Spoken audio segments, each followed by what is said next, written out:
Bonne année 2026. On est en février.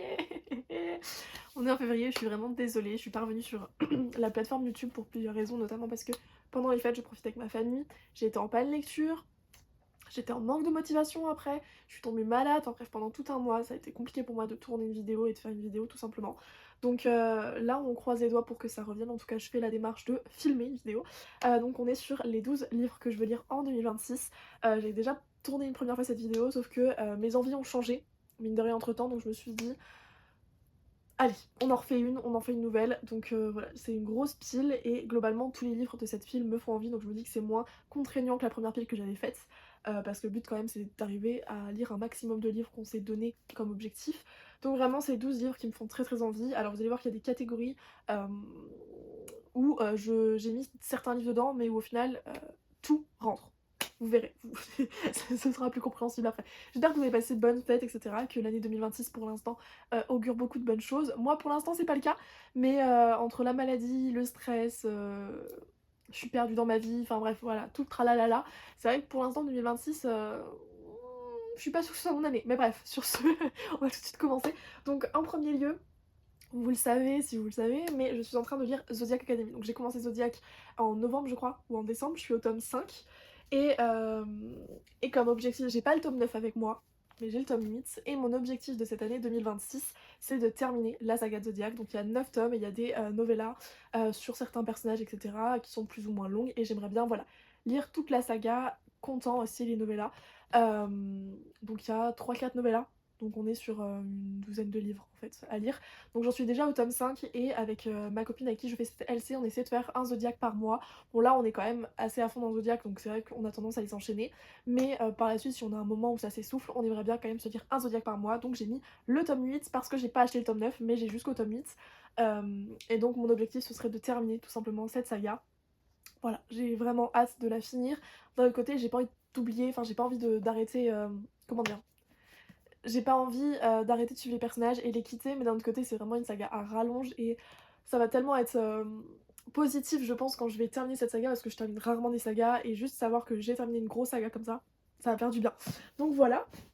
Alors, ensuite j'ai commencé un livre avec Valérie, ma colo-copine, qui lit aussi, donc en fait on se fait des LC. Et donc là on a commencé Throne of Glass ensemble, donc voilà j'en suis à là et j'ai cherché sur Nextory, mais je l'ai... Ouais, Nextory. Et je suis en train de le lire donc sur Nextoto. Sachant que je vais prendre aussi la route pour rentrer chez ma mère ce week-end et j'ai 2 heures de route aller, 2 heures de route retour. Donc clairement, ce petit livre audio va m'accompagner, donc je pense que je l'aurai fini dans très peu de temps. La semaine prochaine, je pense que je l'aurai fini sincèrement, parce que ça se lit plutôt vite, j'écoute en 1,5 x 2 des fois. Donc voilà, j'aime pour l'instant beaucoup ce que je lis. Même si je vais peut-être vous faire un résumé, mais je prépare un vlog sur cette lecture, mais je pense que tout le monde a connu et connaît Throne of Glass, même si tout le monde ne l'a pas lu. Je pense que vraiment beaucoup de personnes connaissent, genre rien que les fanarts et se sont fait spoiler de tous les côtés par cette saga de Sarah J. Maas. Mais on suit une jeune femme qui est une assassineuse, qui est une assassin, moi je vais dire assassin, qui est une assassin et qui en fait est partie, enfin on l'a découverte et donc elle est partie en prison pendant 1 an. Du coup elle a dû trimer comme une esclave et elle se doit offrir l'opportunité de se libérer de ses chaînes en rentrant au service du roi d'Aderlan. Sauf que ça se passe pas comme ça en fait. Pour rentrer à son service il faut passer des épreuves et donc Selena doit passer toutes sortes d'épreuves avec comment dire, d'autres champion pour savoir qui sera le champion et qui sera à la botte du roi. Et donc Selena voit en cette opportunité une manière de se libérer de ses chaînes et de sa condition d'esclave et de peut-être redevenir l'assassin d'Adarlan, l'assassin la plus crainte, parce que c'était la meilleure assassin de son siècle et de son époque, etc. Donc voilà, et sauf que c'est bien plus que justement ça, puisque tout part en cacahuète. J'ai lu jusqu'au tome 4 la première fois que j'avais lu cette saga, puisque j'ai déjà lu une première fois, pas en entier, du coup je m'étais arrêtée au tome 4, et je me suis dit que j'allais laisser, enfin que j'allais redonner sa chance à cette saga, et donc voilà, je lis ce livre avec Valérie, et je prépare un petit vlog lecture pour vous parler un peu de mon avis, parce que c'est très young adulte. Alors je sais que la saga continue et évolue par la suite en même temps que l'âge de l'autrice évolue, mais j'ai bien envie de vous en parler un petit peu. Alors, ensuite dans la même veine, je commence vraiment des sagas à rallonge.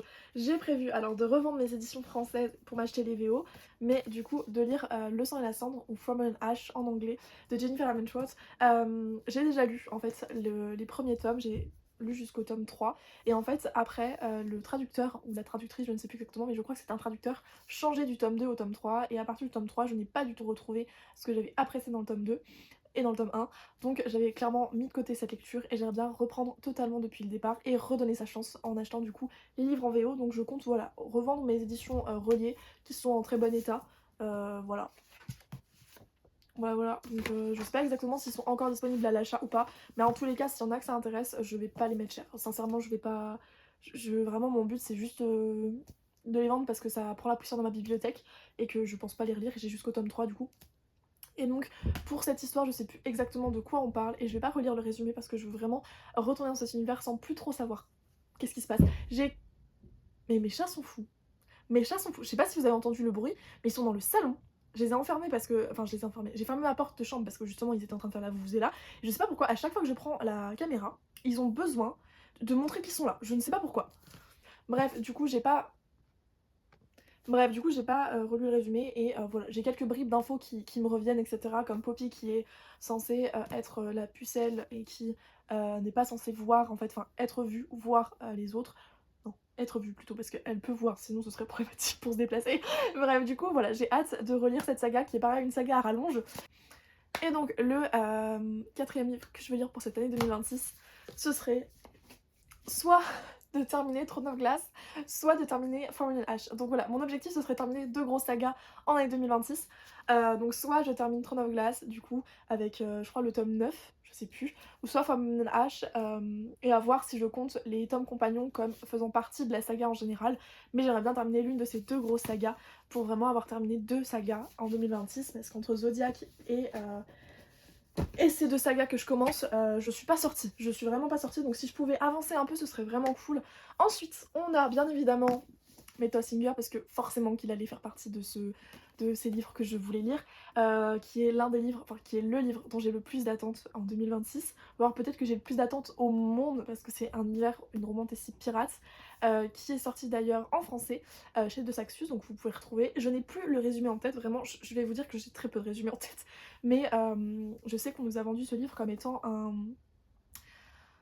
comment dire, un thriller, dans le sens où il y a un retournement de situation à la fin digne d'un thriller et tout le monde est choqué à la fin.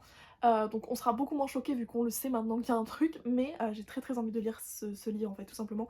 J'ai l'édition Fairyloot que vous ne pouvez pas voir qui est au-dessus là, mais qui est magnifique et vraiment voilà, j'ai très hâte de lire Metal Singer, sachant que ma mère l'a acheté en français donc peut-être qu'on sera une LC.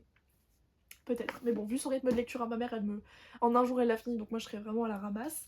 Ensuite, j'aimerais lire, bien évidemment, The Scattered Bones de Nicole Scarano, qui est un livre dont j'ai vraiment beaucoup d'espoir, parce que c'est un livre qui traite de sujets qui me touchent particulièrement, enfin pas particulièrement, si particulièrement, je suis une grosse romantique, et on suit une jeune femme qui a été privée de tout pour devenir le lot en fait d'une déesse, donc en fait elle a été voilà privée de... Un peu comme Poppy, elle a été dans une grande four en argent où personne ne pouvait la voir, etc. Elle portait toujours un voile, et un jour elle va rencontrer notre personnage là, qui lui est un voleur et un assassin, et ils vont en fait se lier d'amitié. Cette amitié va se transformer petit à petit en amour, et on alterne en fait ses points de vue justement du passé et les points de vue du présent, où notre jeune femme en fait doit se battre pour retrouver les morceaux déchiquetés, découpés en putréfaction de son cher et tendre voleur. Voilà. Donc c'est très romantique, ça parle de dévotion, ça parle de quête, ça parle de vengeance, ça parle d'amour, ça parle d'éternité. Enfin c'est vraiment très beau comme livre. Il est tout petit, donc je me dis qu'il peut se lire vraiment très vite, et c'est un livre voilà, qui a plein de beaux messages, et j'ai vraiment hâte de pleurer toutes les larmes de mon corps. D'ailleurs c'est je crois que c'est le meilleur livre de Nina Quill en année 2025, je crois. Je crois que c'est son top 1, mais je comprends. Enfin, c'est elle qui m'a vraiment donné envie de le lire, et donc vraiment je l'ai mis dans cette pile à lire. Parce que depuis que je l'ai vu et depuis qu'elle en a parlé, je n'ai qu'une envie, c'est de le lire. Sauf que je pense qu'il faut être dans un mood pour lire ce genre de livre, et à l'heure actuelle je ne suis pas dans ce mood pour lire ce genre de livre. Mais dans l'idée, il est là. Alors ensuite, un autre livre que j'aimerais bien sortir de ma pile à lire ou alors revendre. Donc pour l'instant c'est coup-ci coup-ça, je sais pas exactement, je pense que je vais donner sa chance et peut-être l'écouter en livre audio sur Nextory ou sur Audible, je sais pas exactement ce que je garderai à la fin. Parce que pour l'instant j'essaye les deux, j'ai des jours gratuits. Mais du coup bien évidemment Powerless de Lauren Roberts, qui me faisait extrêmement envie, mais j'ai vu pas mal d'avis un peu négatifs, un peu mitigés sur cette lecture, et beaucoup de personnes qui n'ont pas aimé ce livre ont les mêmes goûts littéraires que moi. Donc ça me fait un petit peu peur parce que je me dis, ok, ça va pas casser trois pattes à un canard, ça a des défauts, mais en fait maintenant que la désillusion elle est passée, dans le sens où je vais pas me dire oh ça va être incroyable etc et que j'ai de moins en moins d'attentes sur ce roman, je me dis ok je peux peut-être plus l'apprécier, je sais pas exactement, mais en tout cas je vais je pense donner sa chance à Powerless, et si ça devient trop long parce que c'est quand même un beau bébé, je pense que ce sera l'une des lectures audio que je m'écouterai en fait en roulant ou en allant dans les transports en commun pour aller en cours, parce que mine de rien ce semestre j'ai beaucoup plus de cours et j'ai beaucoup plus voilà, d'impératifs et tout, donc j'aurai moins le temps de lire, donc c'est pour ça que les livres audio seront pour moi peut-être un bon, un bon palliage, comment dire, une belle alternative à la lecture. Donc je me suis dit pourquoi pas mettre Powerless et le lire en livre audio, enfin l'écouter en livre audio. C'est mieux. Donc voilà, je sais plus du tout de quoi il parle. Je crois qu'on est sur une jeune femme qui, on est dans un monde où les pouvoirs font loi et si tu n'as pas de pouvoir, tu meurs. Et on suit Paydin qui, elle, n'a pas de pouvoir mais qui se fait passer pour une... Attendez, je veux être sûre que je me... Ouais, c'est ça. C'est bien ça. Je voulais être sûre de ne pas vous raconter un autre résumé d'un autre livre. Je voulais vraiment être sûre que c'était bien le résumé que je vous ai. Mon Supaidine, voilà, qui se fait passer pour une médium et qui va être récupérée, recrutée, je ne sais pas comment, par quelqu'un qui va lui dire bon bah là, tu dois aller dans une arène et combattre des gens. Et voilà. J'ai plus le reste du résumé. J'ai vraiment que le début, mais alors le pourquoi du comment elle se retrouve à être dans une arène et à combattre, j'en ai aucune idée. Peut-être que c'est par rapport à une grande sécheresse, je crois qu'il y avait un truc, la purge, ou... Enfin, je sais plus. Vraiment, si ça vous intéresse, allez voir le résumé, parce que je fais pas des beaux résumés. Mais on est voilà, sur un truc comme ça, et on a beaucoup de romance aussi dedans. Et à ce qui paraît, le Love Interest est très intéressant. Ensuite, un autre livre que j'ai reçu il y a pas longtemps, et que j'avais envie de lire après avoir lu... Alchemist, il s'agit dans la même veine en fait d'obscurité, de dark fantasy, etc. On a Anathema, donc voilà, j'ai prévu aussi de lire Anathema. Encore une fois, je l'ai en livre audio, donc peut-être que j'alternerai justement entre livre audio et lecture papier, parce que peut-être que le livre audio passera mieux dans la description, je ne sais pas. Mais en tout cas, j'ai prévu de lire Anathema, que j'ai en version française, qui est sortie il y a pas longtemps chez les éditions Ira. Voilà. Donc voilà, donc vous pouvez dès à présent le retrouver en librairie. Et voilà, il me fait très envie, mais encore une fois, je pense que c'est pas une lecture pour tout de suite pour moi. Peut-être pourquoi pas plus pour cet automne ou cet été si j'ai vraiment envie d'un livre assez dark. Mais en tout cas, pour l'instant, j'ai pas les épaules pour subir un livre qui me fera crier, pleurer, grogner. Voilà, j'ai pas envie de subir autant de pression, autant de négatifs, donc je préfère pour l'instant le mettre de côté, mais c'est prévu que je lise cette année. Ensuite, je voulais mettre un vieux de ma palle, et je crois que c'est le plus vieux de ma pile à lire, mais vraiment le plus vieux. On est sur Born Queer's Moon de Catherine Purdy, c'est ça, qui est l'un des livres qui est les plus anciens de ma palle. Je crois que c'est le plus ancien dans le sens où, à un moment donné, j'ai fait du tri dans ma palle, et je sais que tous les livres remontant à une certaine date, je les avais jetés, enfin jetés, je les avais vendus ou donnés, etc. Et lui, je m'étais dit, ah non, allez, garde-le. En plus, c'était mon seul VO à l'époque, donc je l'ai gardé. Et je me dis pourquoi pas. Donc lui, si cette année je le lis pas, franchement je peux l'abandonner. Je peux sincèrement le mettre en vente parce que sinon je le lirai pas. C'est l'année 2026, c'est l'année des bonnes résolutions, donc je veux lire ce livre aussi qui est le plus vieux de ma pile à lire. Voilà, je l'ai acheté avant le confinement, je pense que je l'ai acheté en 2017, 2018. Alors, alors j'ai dû l'acheter en 2020 du coup. Parce que c'est marqué qu'il est sorti en 2020. Donc j'ai dû l'acheter en 2020. Voilà, 2020, donc il a 6 ans.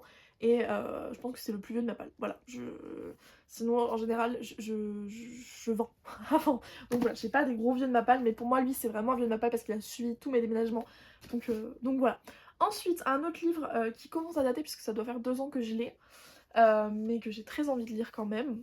C'est pour ça qu'il vient de cette palle. When the Moon Hatched, qui va d'ailleurs sortir en français, je sais pas quand, mais courant de cette année. Je crois avant cet été il est sorti, peut-être au mois d'avril, mai, peut-être, je sais plus. En tous les cas, When the Moon Hatched de Sarah Hyperker, je l'avais commencé, mais je l'avais commencé quand je l'avais acheté tout simplement, mais c'était pas... Oh,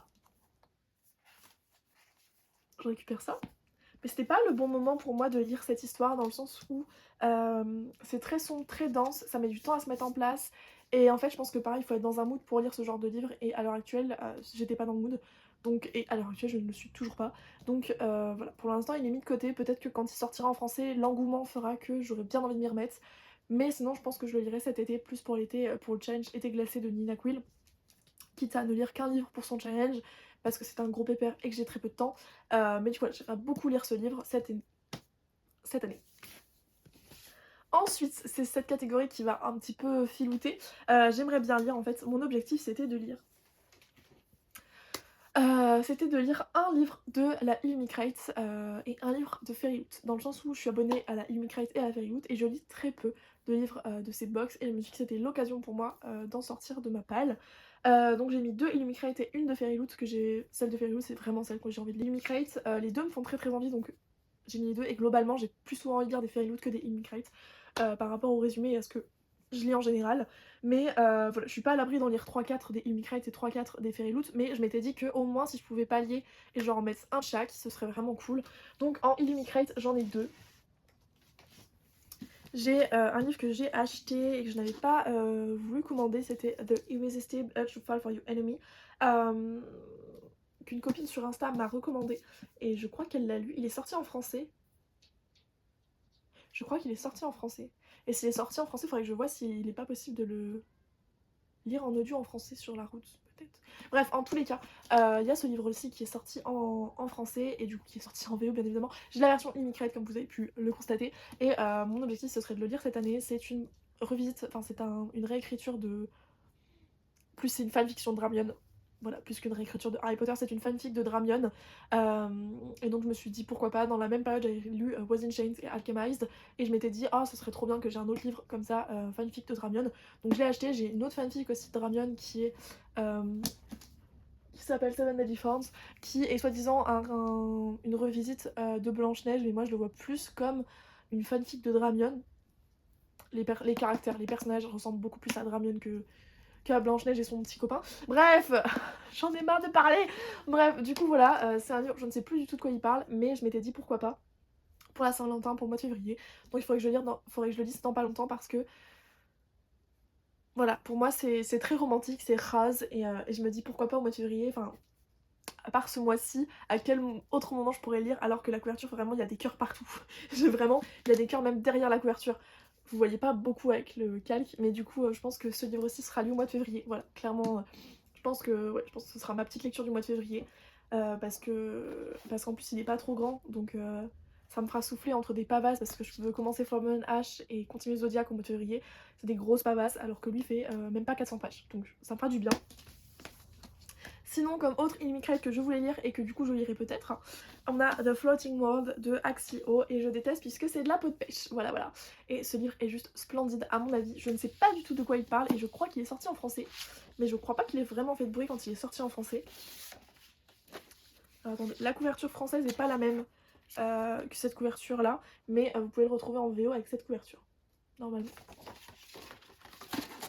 Et le relié est juste splendide. Vraiment, je pense que c'est le plus beau à l'heure actuelle Illumicrate qu'ils aient réalisé. Selon moi, vraiment, c'est le plus beau. Genre, il est vraiment magnifique. Bon, il y a The Empress, The Poet Empress qui sort, normalement j'ai reçu dans ma boîte aux lettres, qui est aussi splendide. Et je pense que c'est le plus beau, mais pour l'instant, je l'ai pas dans mes mains, donc je ne sais pas. Mais en tout cas, lui, c'est vraiment l'un des plus beaux, je trouve, qu'ils ont réalisé.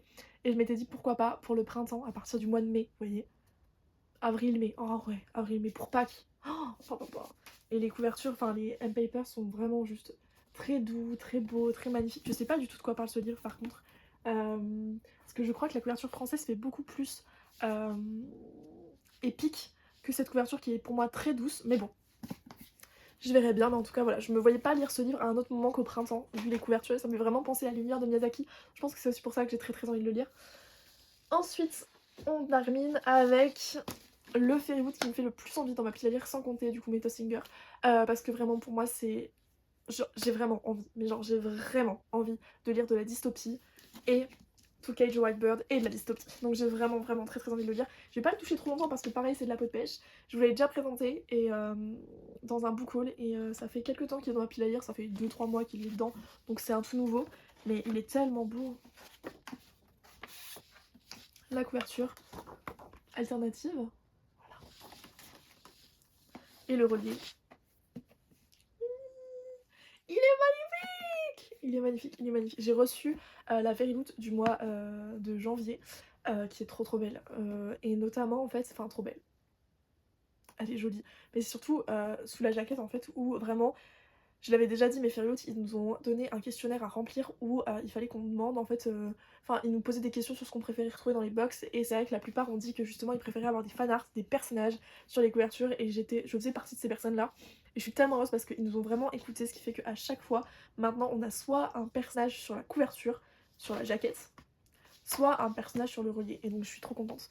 Et donc voilà pour le relié, vous l'avez déjà vu, mais je vous le remonte parce que je me la pète. Voilà, je me la pète, et on est sur une dystopie. Je ne sais pas exactement pourquoi c'est une dystopie à l'heure actuelle, mais... Enfin, ok. En vrai, maintenant, je sais pourquoi c'est une dystopie. C'est peut-être dans notre monde, je ne sais pas, mais... ou de l'urban fantasy, peut-être, je ne sais pas. Mais en tout cas, ça a été vendu comme une dystopie, mais je ne saurais pas faire la différence entre une dystopie et une urban fantasy. Sauf que la urban fantasy, c'est pas dans notre monde, et dystopie, c'est dans notre monde. Mais peut-être que là, je sais pas, vraiment je suis un peu perplexe, mais en tous les cas j'ai vraiment hâte de lire. Sachant que ça va être peut-être un Enemies to Lovers ou un Friends to Lovers. I don't know, but it's splendide. Bref. Et pour le résumé, je sais plus exactement de quoi on parle, je crois qu'on est sur une jeune femme qui, pour sauver son frère, va faire en sorte de se faire arrêter et d'être emprisonnée dans une des plus grosses prisons ever en fait de l'univers. Et le truc c'est que son rôle avant à cette jeune femme c'était d'être chasseuse de primes, donc elle en a mis beaucoup dans cette prison, vous voyez. Et donc les prisonniers sont pas du tout heureux de la retrouver, et ils veulent sa peau tout simplement. Donc elle va devoir faire alliance avec un des gardes, je crois. Mais ça s'arrête là, ma compréhension de l'univers et de l'histoire s'arrête là. Enfin voilà pour du coup tous les livres que je compte lire cette année. Donc voilà, globalement c'est... Enfin globalement non, c'est tous des livres qui me font très envie et que je compte vraiment lire cette année. Donc je suis contente de pas mettre des livres qui seraient un peu des... Alors ça pourrait certes être genre des petits défis à relever, etc. Mais je préfère me dire que je respecte cette pile à lire en lisant des livres qui me font très envie, que de me mettre des pavasses ou des trucs qui me font plus envie juste parce qu'ils traînent depuis trop longtemps dans ma pile à lire. Après chacun fait comme il veut, hein. Moi c'est vrai que je suis quelqu'un qui n'est pas... Enfin, je suis une grosse flemmarde. Donc j'ai pas envie de me taper un livre qui me fait plus envie dans ma pile à lire. Tout simplement, donc voilà, ce sera peut-être amené à changer, à évoluer, je pense que je lirai pas tout, et puis de toute façon on se retrouvera fin 2026 pour savoir si j'ai respecté ou non cette pile à lire.